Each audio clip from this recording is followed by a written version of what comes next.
Hi there, it's Kara again, and today I'm going to be reading the Gettysburg Address. A little bit of background on this speech. It was made by Abraham Lincoln on November 19th of 1863. It was made in honor of the dedication of the National Cemetery of Gettysburg, which was a place for Union soldiers to be buried. There were 23,000 casualties during the Battle of Gettysburg, which was one of the deadliest and bloodiest battles of the Civil War. Not many of the soldiers who died actually had proper graves. Many of them were just kind of thrown in the ground and didn't really have any grave marks. So the cemetery is giving them a proper burial. So without further ado, here's the speech.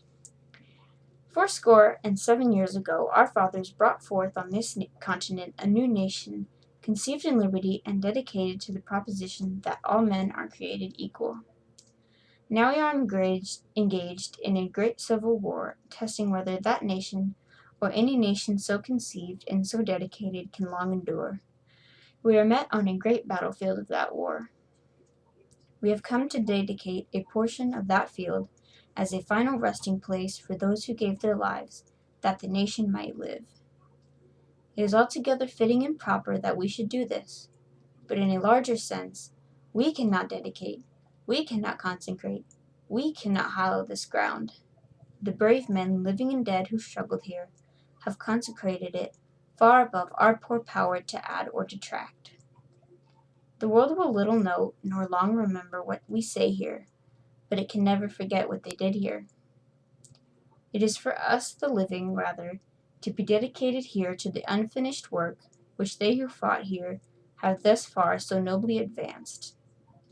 It is rather for us to be here dedicated to the great task remaining before us, that from these honored dead we take increased devotion to that cause for which they gave the last full measure of devotion, that we here highly resolve that these dead shall not have died in vain, that this nation, under God, shall have a new birth of freedom, and that government of the people, by the people, for the people, shall not perish from the earth. A fun fact about this speech, it's only 272 words long, and it took Lincoln less than 2 minutes to say it. It is still, to this day, one of the most powerful and most well-known speeches, and Edward Everett, who was actually the keynote speaker for this event, wrote to Lincoln later, "I wish that I could flatter myself that I had come as near to the central idea of the occasion in 2 hours as you did in 2 minutes." Perhaps because it is so short and so powerful, it's still famous to this day. So yeah, thank you, and I hope you have a great day.